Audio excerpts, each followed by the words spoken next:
together and be as one, and we can dance until the morning sun. Oh, let's get together and be as one, and we can dance until the morning sun. Kick off your shoes, it's been a long day. Gentlemen, how are you? Thank you for stopping by. So, as you probably know by now, on my podcast, the Middle-Aged Man Podcast, we primarily focus on improving your overall life, your mindset, and relevancy as we are getting older. Now, some of you have already worked out that last year, for me, was probably the worst year of my adult life so far. And I've actually learned some real, brutal truths that I want to share with you guys. Letting go of people is probably one of the hardest things that you might ever have to do in your life.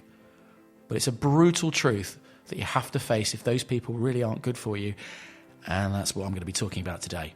Brutal truths, well, we all need to face them and accept them if we ever want to move forward so that we can live our best lives. And I know you're all smart enough to know this already, but sometimes it's just kind of good to hear somebody else say this stuff. And also, please listen to the end. Because later on, I'm going to talk a little bit about our own mortality and what's suddenly happened to me.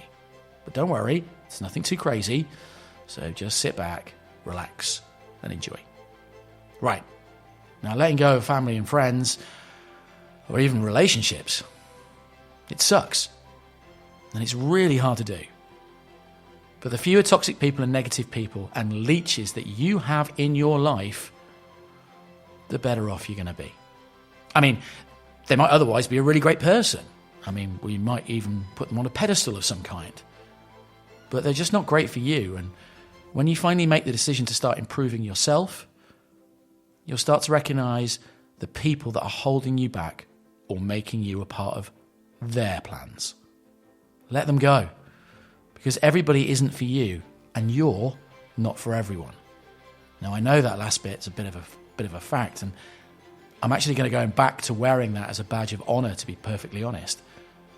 And if somebody you know repeatedly shows you over and over and over again that they have no regard for your well-being and is 100% okay to walk away from them for good and not allow them back into your life.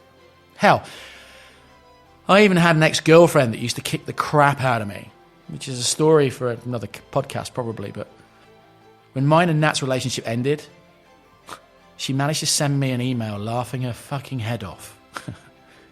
Delete. Block. Fuck that shit.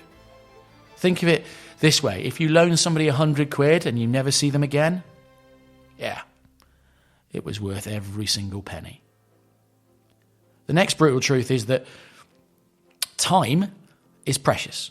And every one of us is given the same 24 hours in each day. It's critical that you give your attention to your time and your effort to what really matters and into what fulfills you. Because if you're trying to reach your goals, well, you've got to do it to stay on your path. But I'm not saying that you can't relax every once in a while, whether you have to maximize every single minute of every day. But if you're working towards something, and if you're not putting in the time or effort to make it happen, guess what? You can't get upset if it doesn't work out. And that includes relationships as well, chaps. Always show up doing your best every single day. The other person deserves that. Always. Because achieving anything takes time and effort. So spend your time on what matters to you and with the people that are important to you. Next, and not everybody's going to like this, but most people like the social media created versions of who they think you are. And once they see the real you, which is really important, not everybody's going to be on board. And guess what? That's okay. It's not your job to convince people to like you, no matter how much you like them. And it's kind of funny because most people want you to do well and be successful just as long as it's not as successful as they are. Here's a quote. Don't spend time trying to dim your own light out of fear that it could get in somebody else's eyes, because if their light was shining, they wouldn't even see yours. I did that last year. our lives on Instagram and Facebook were perhaps very different to what was going on in my life. I was struggling emotionally, mentally. I was breaking down.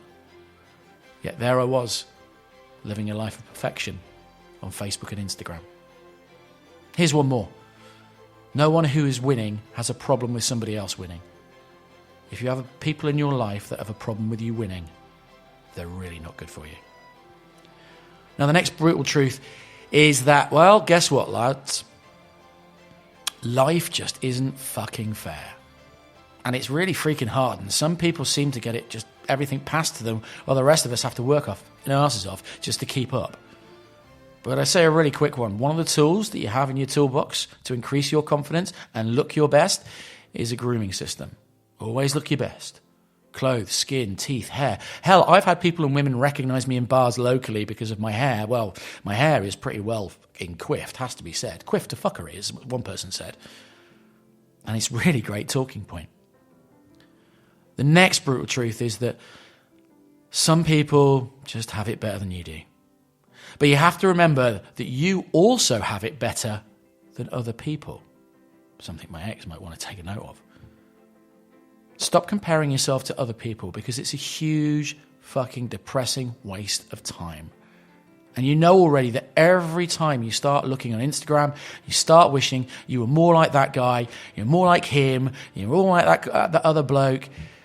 It always brings you down and it always makes you feel like shit. The only person that you should be comparing yourself to is yourself and to the person that you were yesterday. That's what matters. Really, it does.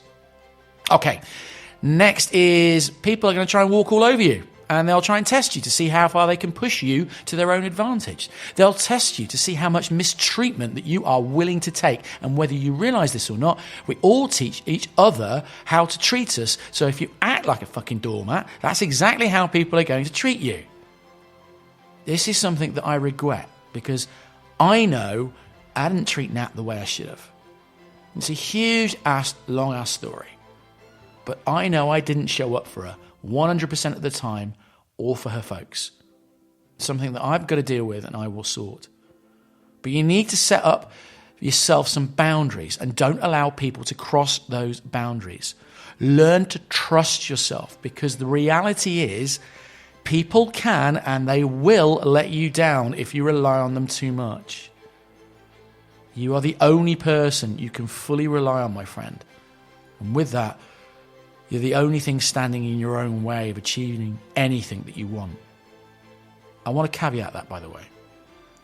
The added brutal truth that I learned is not trusting and opening up to people around you. Being honest is not being a doormat. Being open is not being a doormat. It's called respect.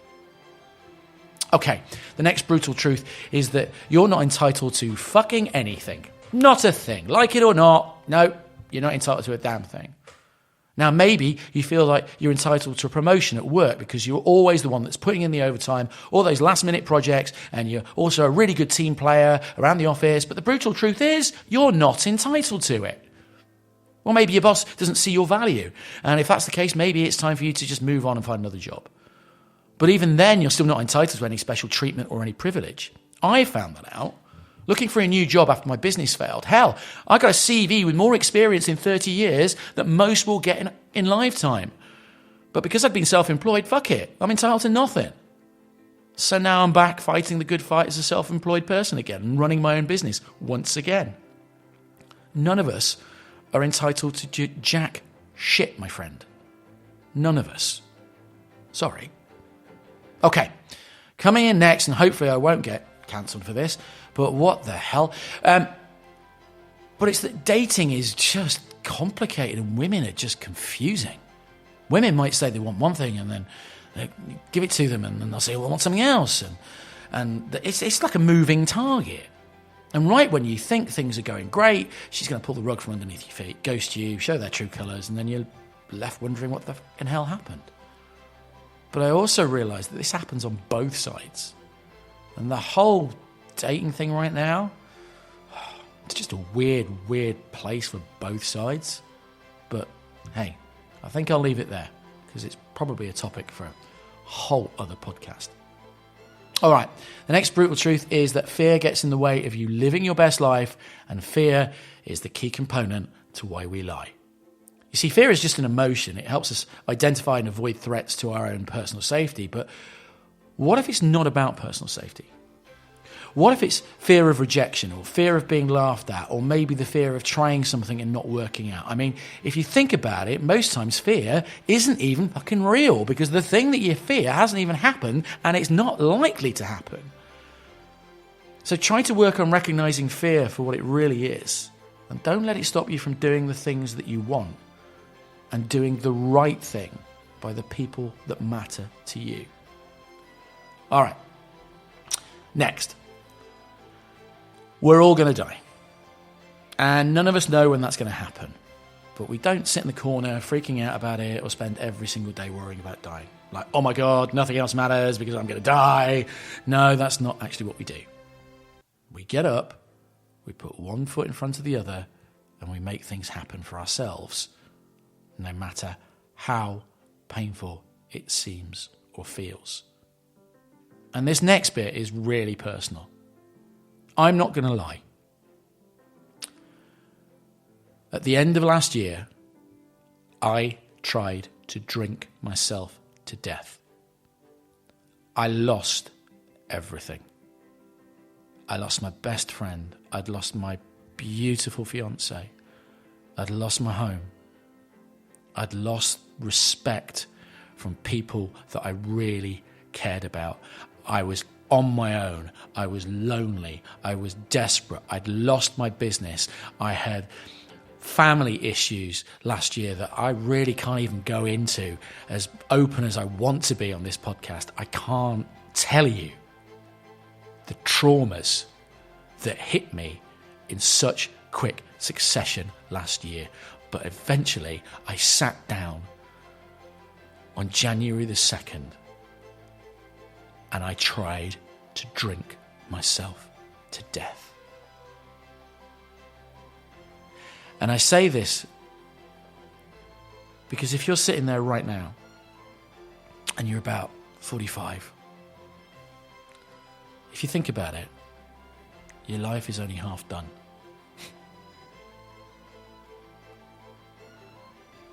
And chances are you still have half your life left to do whatever you want with. And if the first half hasn't turned out the way that you wanted, hit the reset button right now and fucking work hard to make the time that you have left amazing and beautiful.